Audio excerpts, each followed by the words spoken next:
What's up, everybody? Happy New Year. Welcome back to 55 Fandom. I've just finished the final episode of Stranger Things. It's 3 a.m. Oh my god. I think they cooked. I think they went for a swing and I think they hit it. I think they did it. But let me tell you my problems with this finale first. Spoilers, by the way, I think that goes without saying. None of the main cast died. Now listen, you can have a story where no one dies and it is still effective. However, when there is things like bloodthirsty demogorgons involved, things like Vecna who can control your mind, alien things that you don't know anything about, how are you telling me that for 5 years they've all escaped death? That's making me suspend my disbelief a little too much. However, people are saying that the Duffer Brothers are not good writers, but I think they are, because cleverly in the finale they kind of make it so that no one can die. Because think about it.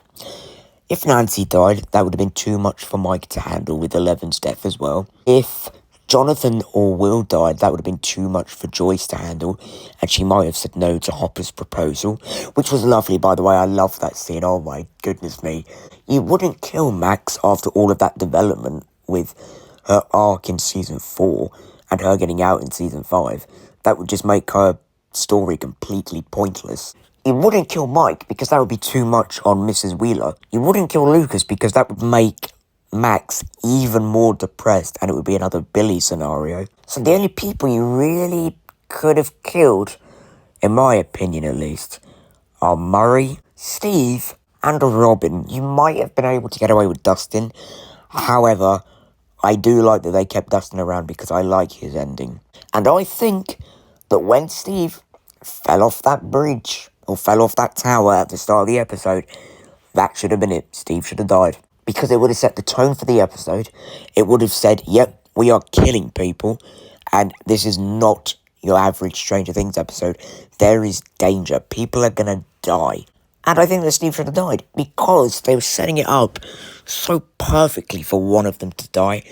However, again, because the Duffer Brothers are smart, if Steve died, Dustin's character would have regressed. It would have broken Dustin. He would have lost Eddie and Steve in the span of a year.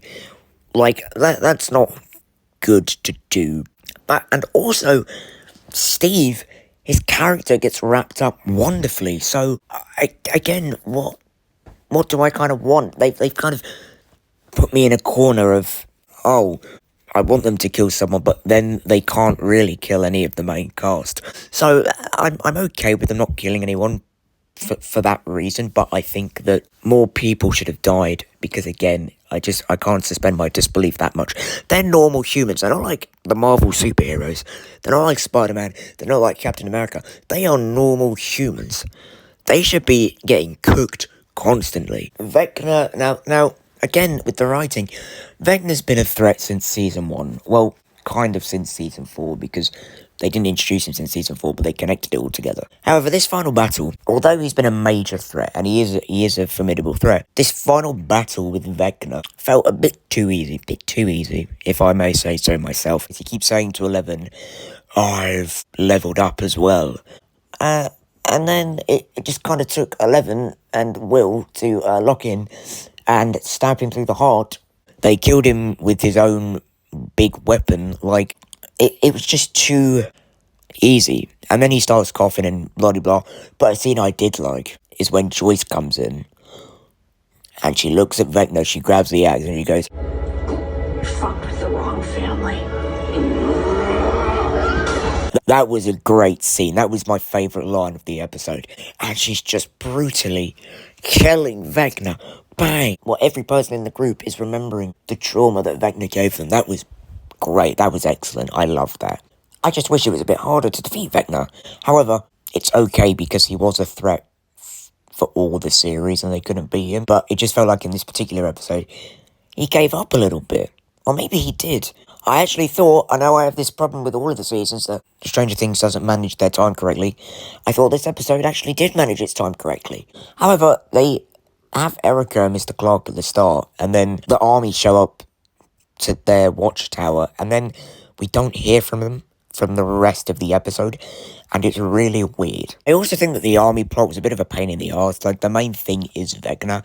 However, I was saying that in the first half of the episode, and then I didn't actually realise what their purpose was in the second half of the episode. And speaking of the second half of the episode, let's talk about that. Let's talk about Eleven's death. Now, yeah, she is dead. That stuff has confused me as well, but I'm gonna explain it to you. So give me 2 seconds. So the actual death of 11. Now, 11 this season has not been my favourite character.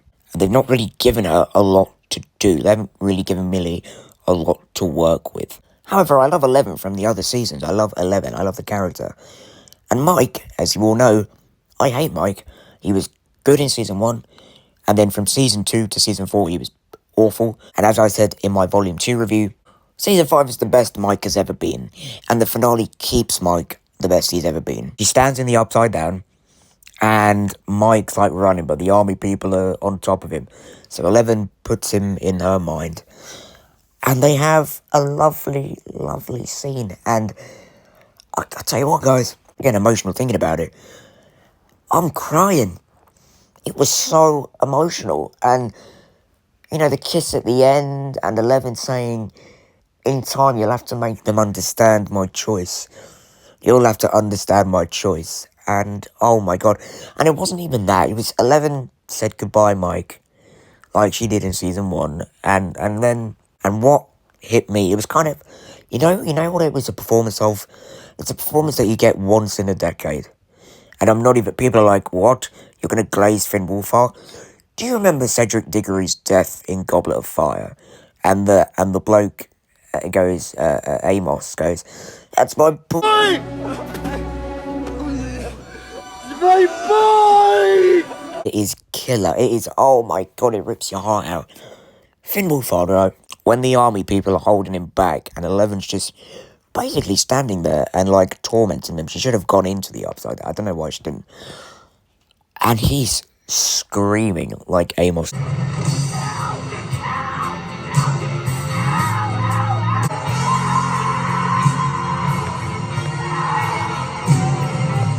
Oh my God, I got so emotional. And then Hopper is screaming, kid, oh my God. So that death scene of 11 was done beautifully. It was done perfectly. Then we get the 18 months later, and those leaks were real. I got spoiled a year in advance. I'm actually really mad about that, but that's a video for a different day. I like that people like Dustin get a good ending. I like that people like Will, because Will was never going to die anyway. Like, Will was, you couldn't kill Will even. And we get wrap-ups to people like Will and Dustin, and it's really wonderful, and they show us a flash forward, and Will meets someone, and it's wonderful, and Lucas gets his flash forward, and Mike is telling them all of these stories, and they go, what about the storyteller, Mike? And Mike basically conjures up this theory that 11's still alive. However, I think what you guys are missing is that when Hopper and Mike are having their talk after 11's death, Hopper says, you don't have to like her decision. You can hate it if you want, but you have to find a way to make you be able to accept her death. So Mike's way of, it's kind of weird actually, Mike's way of learning to live with 11's choice is like he always does, make up a story, because he's a storyteller, and basically pretend that she's living out her happily ever after somewhere else. If he had just told us that would have been fine. However, we do get a shot of 11 somewhere else, and so I think that's a bit sneaky. Stranger Things will come back, mark my words, and so I think if Millie Bobby Brown is up to return in 10 years, I think the little loophole will be, oh no, that theory actually was real. 11 is alive. Mike was right.